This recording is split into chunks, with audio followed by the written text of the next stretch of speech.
I've always wanted to be a Disney princess. When I was a kid, I wanted the Disney Princess Magical Adventure. When I got older, I still wanted the adventure and the magic, but I also wanted the dress and the palace. Now, I want to be kind like them, be hardworking like them, be helpful, loyal and patient like them. Being the way I am, I don't say I want to be a good person. I say I want to be a Disney princess. Part 1. My dilemma. Whoa, your highnesses, I'm a princess too. What kind of a princess are you?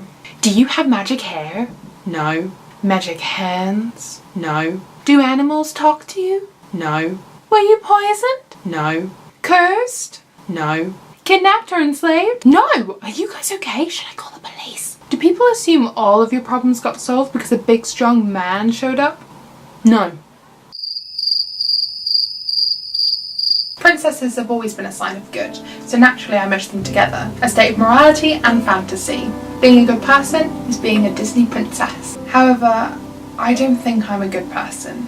I think I'm bitter, selfish, not as clever as people perceive, not good at listening, an aggressive fighter, a liar, not hardworking or patient. I see myself in the dark grey of a not particularly good person, and I want to change that.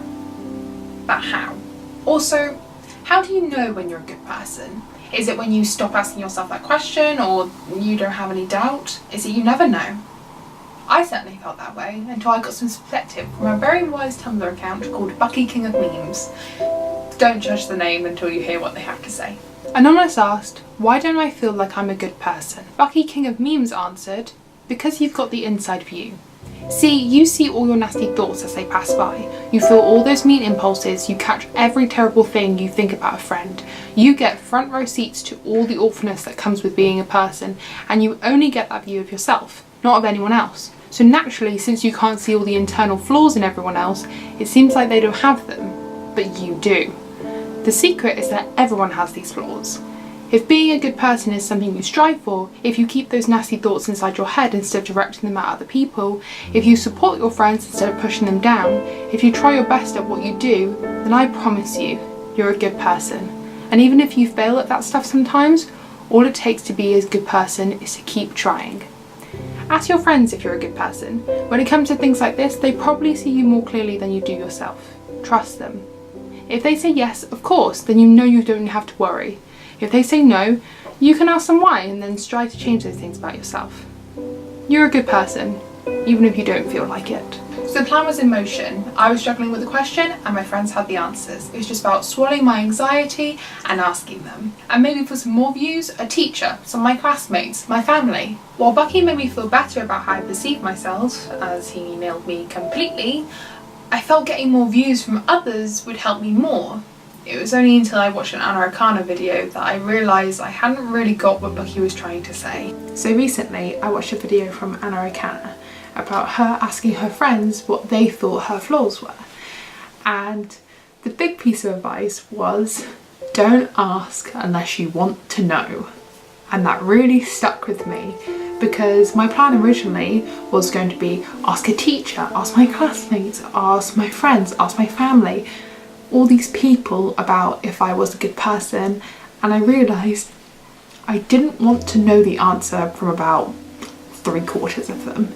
I want to know from my friends because I think they know me the best, but I didn't want to know how my teachers or my classmates or my family perceived me really.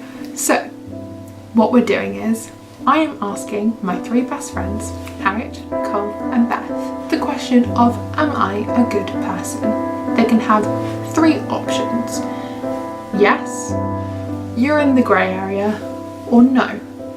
Obviously they can elaborate or they can just stick to those answers, but I will know, I will feel comfortable knowing from them 3. Let's do it. My conclusion. I can't tell you what Harriet, Nicole and Beth told me because that's private, but know that I appreciate their honesty and it really gave me a perspective about myself. Some things I didn't even know I did, so that's nice to know more about you. If you trust your friends, I would ask them if I were you. Your friends know you better than you think.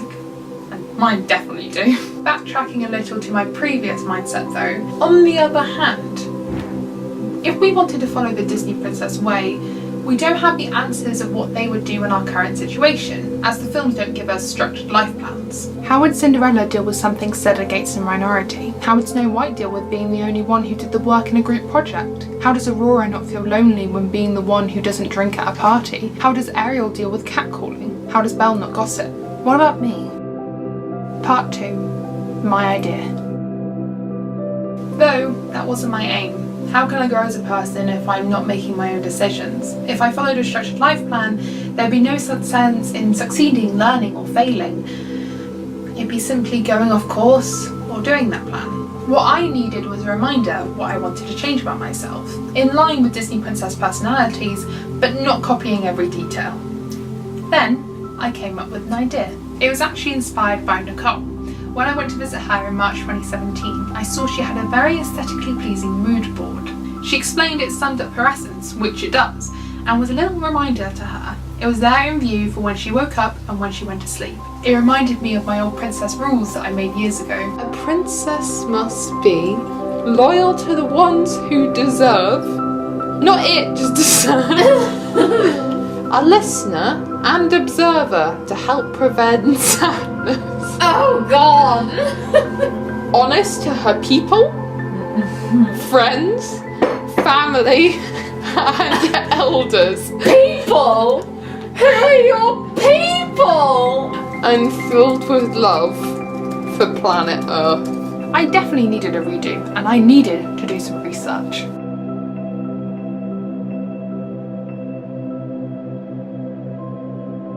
Part 3. How to be a princess.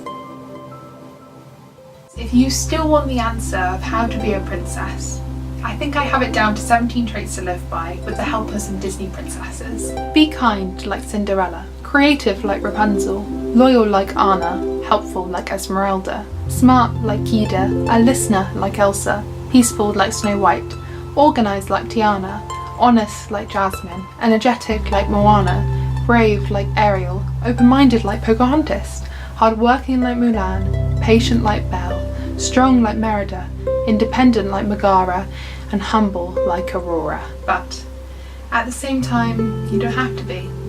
You could just be trying. I realise there's nothing I can do for now. No switch of a button, no memory erase, no moving to where no one knows me. I can only wake up tomorrow and do my best to be the person I want to be. And it'll take the next day and the next, and every day will only be altered by me trying my best. In the end, maybe I'll be able to be that princess. Not only to you, but to myself too.